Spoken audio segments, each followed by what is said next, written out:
Hello friends, Umiya ફૂડમાં તમારું સ્વાગત છે। તો આજે આપણે દિવાળી માટેના પાણીમાં તરતા દીવા બનાવીશું। ઓછા તેલમાં વધારે સમય સુધી દીવા ચાલુ રહે છે, તો એવા આપણે દીવા બનાવીશું। તો એ માટે મેં 3 દીવા બનાવવાની છું, તો 3 ગ્લાસ લીધા છે। કોઈ પણ કાચના ગ્લાસ તમે લઈ શકો। તેલ લીધું છે। આ ડેકોરેશન માટે થોડું રો મટીરિયલ હતું મારા જોડે, રાખડીનું ને એવું, તો એ લીધું છે। ઓપ્શનલ છે, તમારા પાસે કોડી હોય તો કોડી, કોઈ સ્ટોન હોય તો સ્ટોન એ એડ કરી શકો, ના હોય તો પણ ચાલે। અને દિવેટ માટે એવું લીધું છે। પછી એક આ રીતનું પ્લાસ્ટિકનું કાગળ લીધું છે, અને થોડો કલર માટે થોડો મેં કલર લીધા છે। તો ચાલો શરૂ કરીએ। તો પહેલાં તો આપણે દિવેટ બનાવીશું। આપણે ઊભી દિવેટ બનાવવાની છે, તો આ રીતે ભેગું કરી ને આમ આપણે ઊભી દિવેટ બનાવી લઈશું।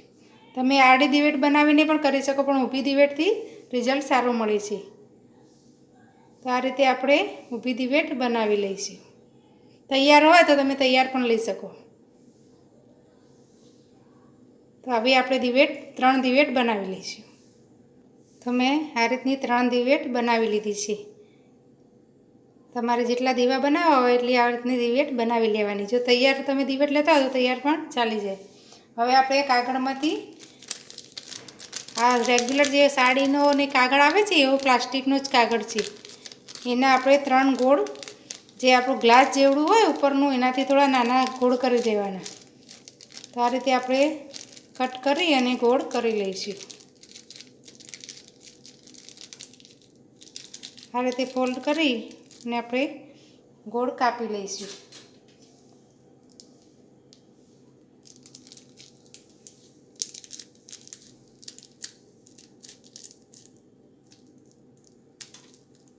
તો આ રીતે ગોળ કાપી લીધા।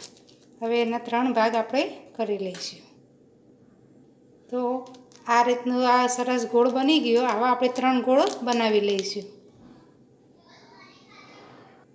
હવે આપણે આ ગોળને વચ્ચેથી થોડું કાપી લઈશું, એટલે થોડો હોલ પડી જાય। આપણે દિવેટ અંદર પરોવાય એટલું આપણે હોલ કરી લેવાનું। આ રીતે વચ્ચેથી હોલ કરી લેવાનું। હવે આપણે ગ્લાસમાં પાણી ભરીશું। તો આપણે પોણા ગ્લાસ જેટલું પાણી ભરવાનું, વધારે પાણી નથી ભરવાનું। પોણા ગ્લાસ જેટલું આપણે પાણી ભરી દેવાનું। વધારે પાણી હશે તો બહાર પવનનો દીવો હોલાય છે, એના પેલો પવન હશે તો દીવો હોલવાય નહીં। હવે એમાં આપણે થોડો કલર એડ કરીશું। તો હું એકમાં ગ્રીન કલર એડ કરું છું, બીજામાં આપણે ઓરેન્જ કલર એડ કરીશું। ઓપ્શનલ છે, પણ આ થોડું કલરફુલ લાગે એ માટે આપણે કલર એડ કરીએ છીએ। અને ત્રીજું આપણે પ્લેન જ રાખીશું, વ્હાઈટ જ રાખીશું। હવે એમાં આપણે થોડા ડેકોરેશન માટે આ જે રાખડીના રો મટીરિયલ છે એ પડ્યું હતું, એ આપણે મેં યુઝ કર્યું છે, તો આપણે થોડું અંદર એડ કરી દઈશું।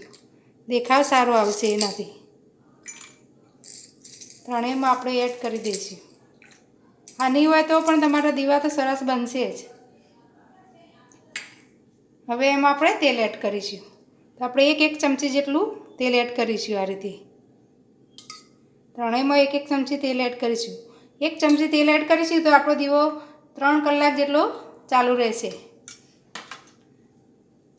હવે જે આ કાગળ હતું એમાં હોલ પાડેલું, એમાં આ રીતે આપણે વચ્ચેથી આ જે દિવેટ બનાવેલી એ પરોવી લઈશું।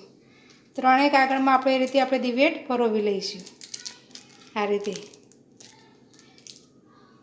પછી આપણે દિવેટને તેલવાળી કરીશું।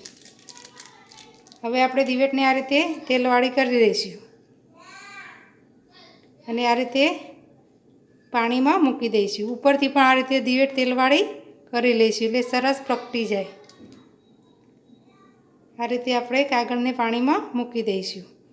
આ સપોર્ટ માટે કાગળ રાખ્યું છે, એટલે આપણે દિવેટ ઉપર રહે। હવે ત્રીજી પણ એ રીતે જ આપણે કરી લઈશું। દિવેટને આ રીતે ઉપરથી પણ આપણે તેલવાળી કરી લઈશું। તો આપણા દીવા સરસ તૈયાર થઈ ગયા છે। હવે એને પ્રગટાવી લઈશું। આપણે આ રીતે દીવાને પ્રગટાવી લઈશું।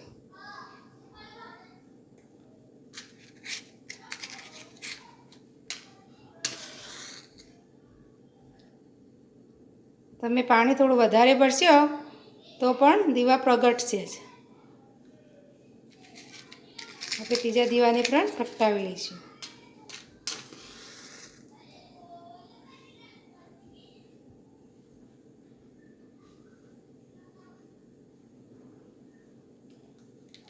તો આપણા દીવા સરસ પ્રગટી ગયા છે.